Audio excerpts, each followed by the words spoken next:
दर्शकों, हम फिर से आपके साथ आ गए हैं एक नई सीरीज और एक नए पाठ को लेके, जिसका शीर्षक है व्यावसायिक सिद्धांत और विधियां, जिसमें हम नई चीजों को जानने वाले हैं। और आज हमारे साथ चर्चाओं में जुड़ने के लिए हमारे साथ स्टूडियो में डॉक्टर रिबिका सिंह है। हम आपका स्वागत करते हैं। आइए आज की चर्चा को हम शुरू करेंगे। उसके पहले अपने सिरों को झुकाएंगे और प्रार्थना करेंगे। धन्यवाद देते हैं पिता परमेश्वर यहोवा, आपने हमारी मदद की है, आगे भी आप हमारी मदद कीजिएगा, प्रभु यीशु मसीह के नाम में, आमीन। दोस्तों, जैसे कि हम जानते हैं कि इस दूसरी श्रृंखला में शिक्षा के बारे में जान रहे हैं, और ये शिक्षा की पुस्तक जो है हमारी E.G. व्हाइट ने अच्छे से प्रभु की प्रेरणा से लिखी है। और आज हम इस अध्याय में चर्चा करेंगे व्यावसायिक सिद्धांतों के बारे में और विधियों के बारे में, कि यहाँ पे आज का पाठ हमें क्या नई बातों को सिखाता है। आइए अपने अतिथिगण के पास हम जाएंगे। डॉक्टर रिबिका, हम आपके पास आते हैं और आज का अध्ययन हम फिर से शुरू करते हैं, चर्चाओं में जाते हैं। तो हम नीति वचन की पुस्तक के बारे में आज आपसे जानना चाहते हैं कि नीति वचन की पुस्तक से हम क्या सिद्धांत को सीखते हैं। थैंक यू मैडम आपका। और ये नीति वचन की पुस्तक अगर देखा जाए तो इसमें एडमोनिशंस या कहना चाहिए विधियां हैं हमारी अच्छाई के लिए। आप देखो, पहले उससे देखो कि क्या बता रहा है।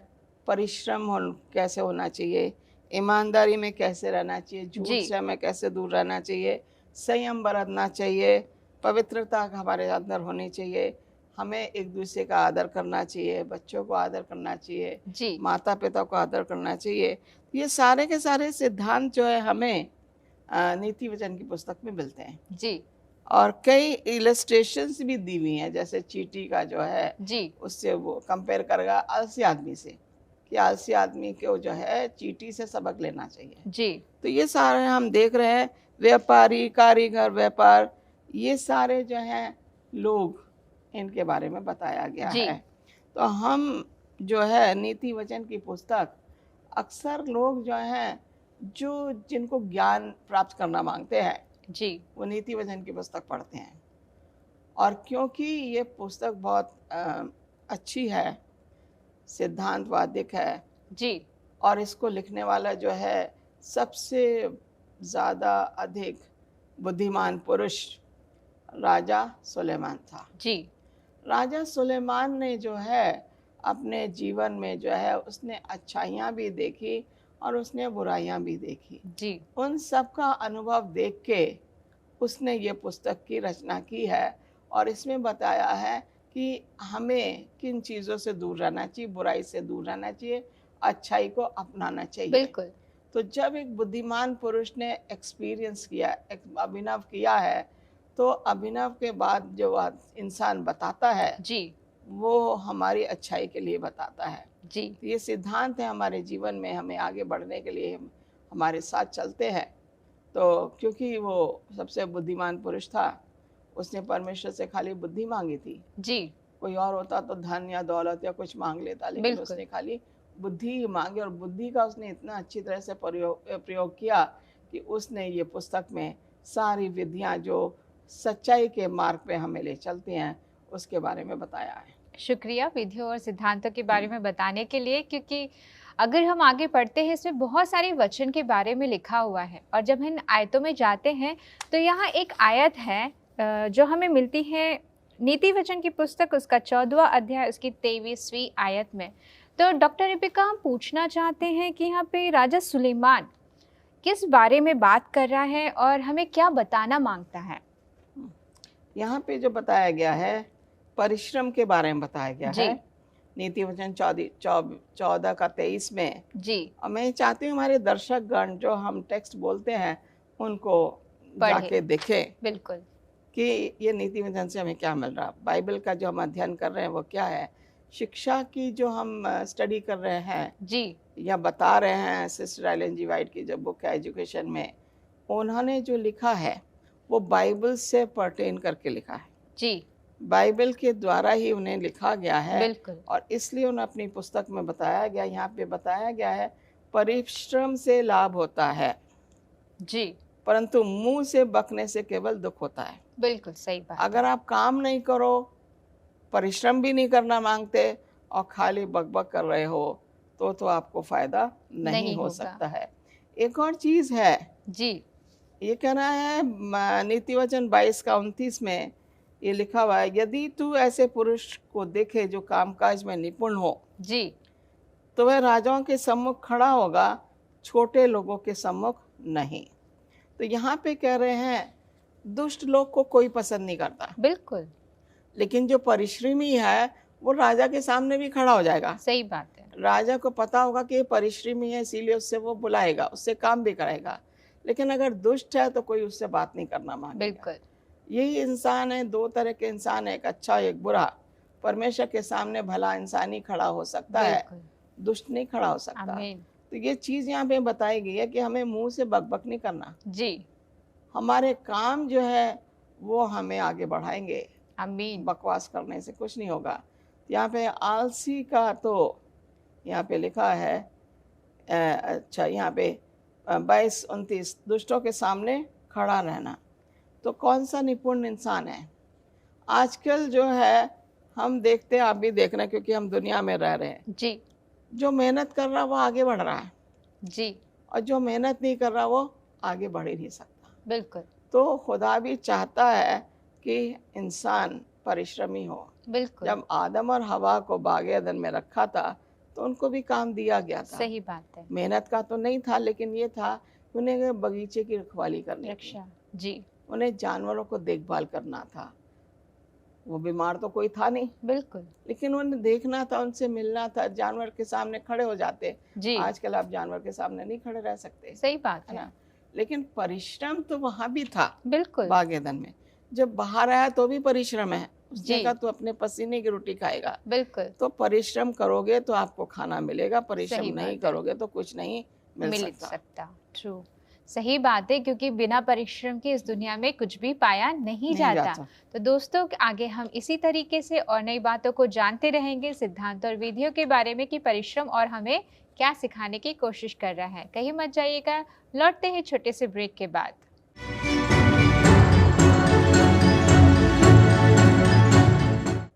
प्रिय दर्शकों, हमारे साथ जुड़े रहने के लिए धन्यवाद। आइए आगे की चर्चा को हम शुरू करते हैं और हम फिर से अपने अध्ययन में जाएंगे और यहाँ पे नीति वचन की पुस्तकों के जो आयतें दी है उस पर हम अध्ययन करते हैं।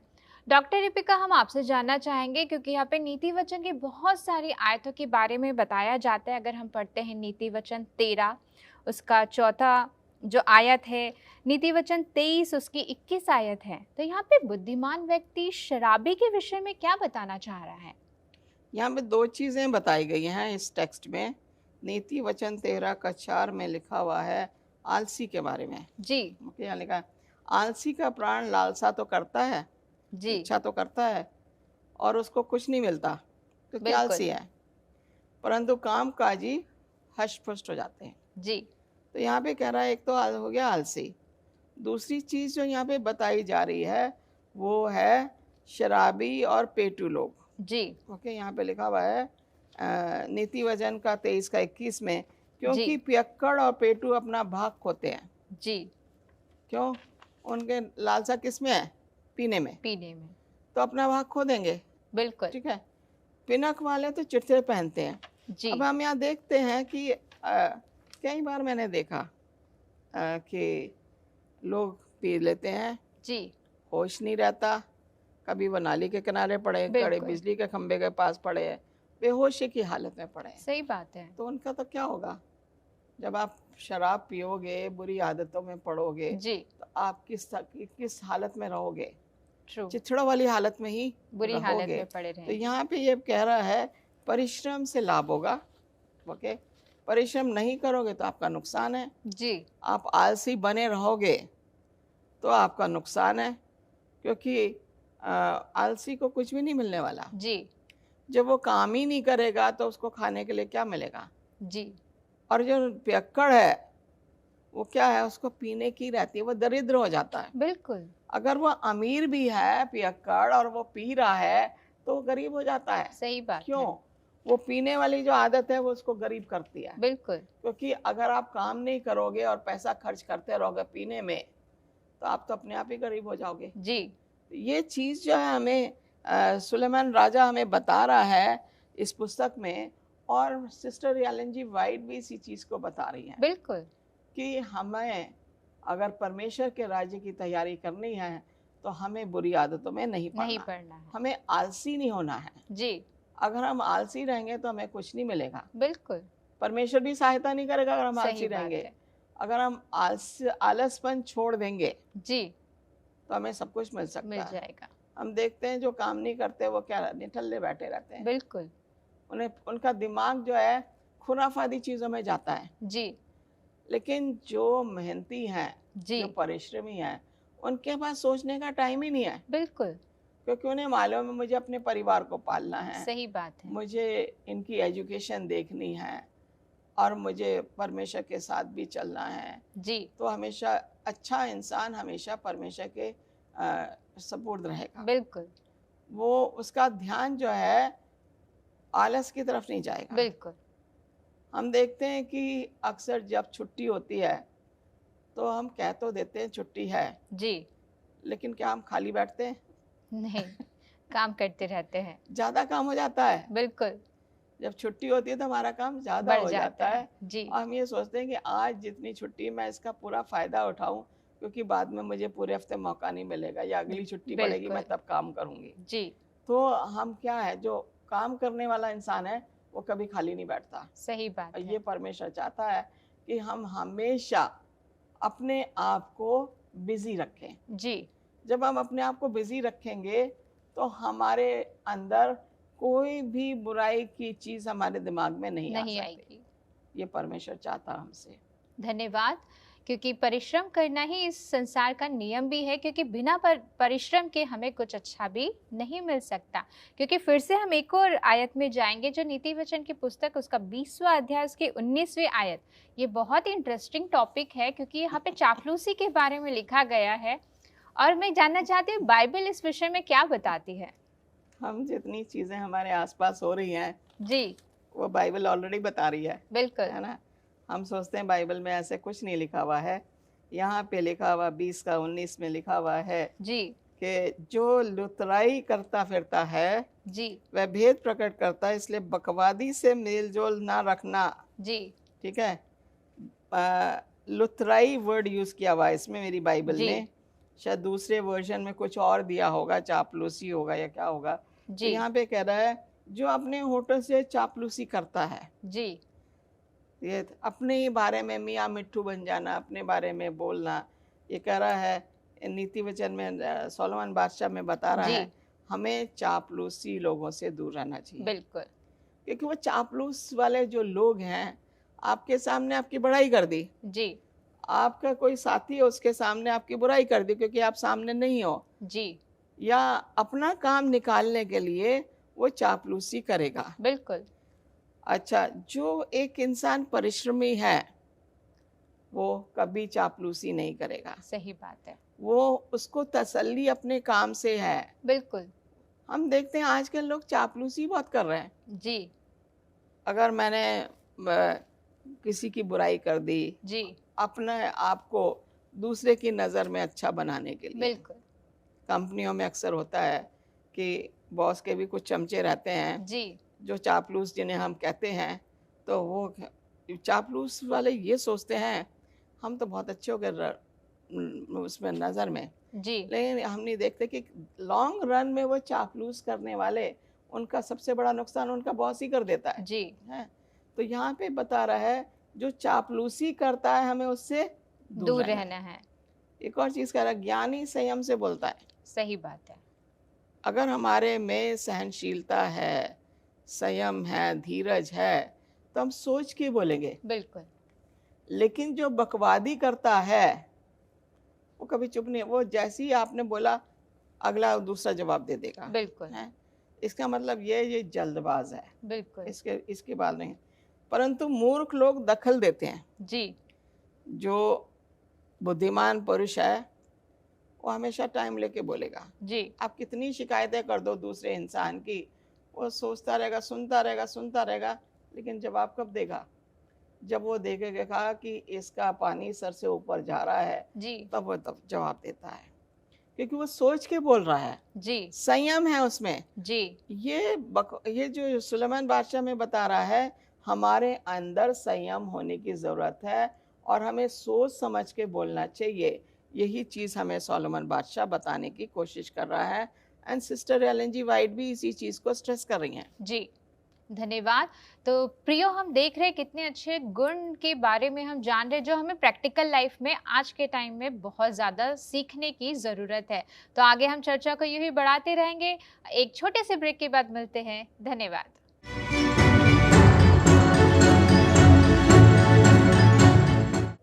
धन्यवाद प्रियो, हमारे साथ इसी तरीके से प्यार के साथ जुड़े रहने के लिए। आइए अपनी चर्चा को आगे बढ़ाते हैं और बातचीत करते हैं।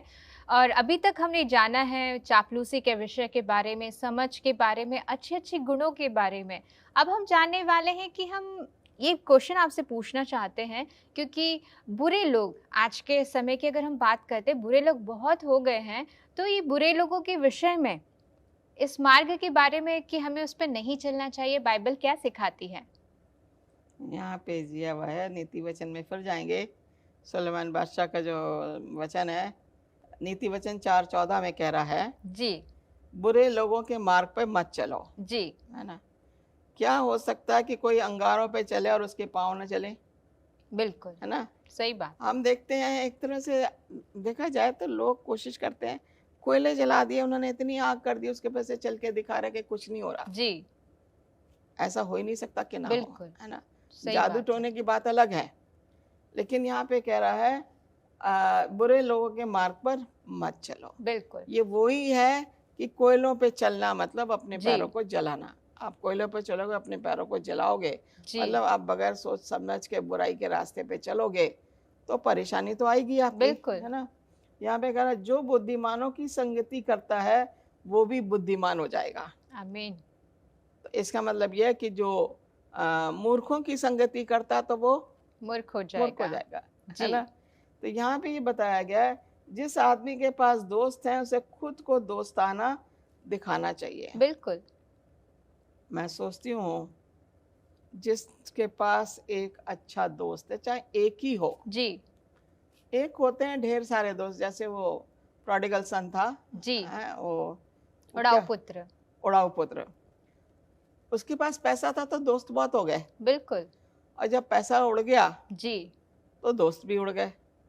तो यहाँ पे वही चीज बता रहा है कि बुद्धिमानों की संगति करता वह भी बुद्धिमान होगा। जी वो उसने मूर्खता की थी, जी जो अपना धन लेके चला गया, जी और जब धन लेके गया उसने कहा मेरे तो बहुत दोस्त हो गए, उसने ऐश किया, जो जी करना मांगता था करा। लेकिन उसकी आंखें कब खुलती है? जब वो दरिद्र हो जाता है, बिल्कुल गरीब हो जाता है, जी जब उसके पास रोटी नहीं है खाने के लिए, जी उसके पास पहनने के लिए कपड़े नहीं है, जी पैरों में जूती नहीं है, जी रहने के लिए घर नहीं है। जी इंसान को जरूरत क्या है?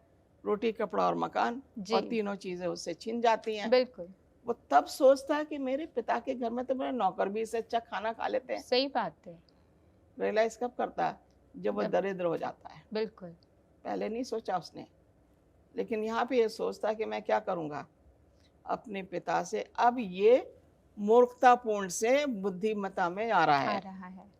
अब इसके मन में बुद्धि काम कर रही है। जी पहले तो ये मूर्ख हो रहा था, अब जी ये बुद्धि काम कर रही है। तो ये सोचता मैं जाऊंगा और अपने पिता से क्या करूंगा? माफी मांगूंगा, जी और मैं कहूंगा तुम मुझे नौकर के जैसे ही रख ले। बिल्कुल अगर मुझे नौकर के जैसे भी रखेगा तो मुझे खाना भी मिलेगा, मेरा पिता देगा, कपड़े भी देगा, रहने जी के लिए घर भी देगा, कमरा भी दे देगा, चाहे नौकरों वाला ही दे। तो उसने ये नहीं सोचा कि मेरा पिता मुझे इतना अच्छा ट्रीट करेगा।